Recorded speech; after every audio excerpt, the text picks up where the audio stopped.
धन्यवाद सर. खरं तर आपण जे विचार इथं मांडले त्या विचारातून आमचे सुद्धा डोळे उघडलेले आहेत.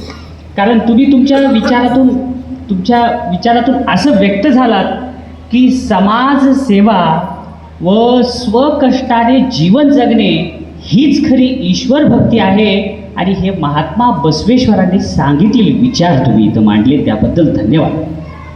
कुणीही जन्मानं मोठं नाही आहे, कुणीही जन्मानं मोठं नसून केलेल्या कर्मानं मोठं होतं.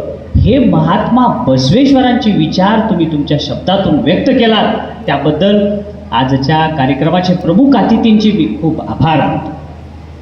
यानंतर खरं तर अध्यक्षीय समारोपाकडे आपण आलेलो आहोत, पण अजून सुद्धा असं वाटतंय की महात्मा बसवेश्वरावर अजून चिंतन व्हावं, मनन व्हावं. पण वेळेची मर्यादा असल्यामुळं आपण आता कार्यक्रमाच्या अंतिम टप्प्याकडे आलेलो आहोत.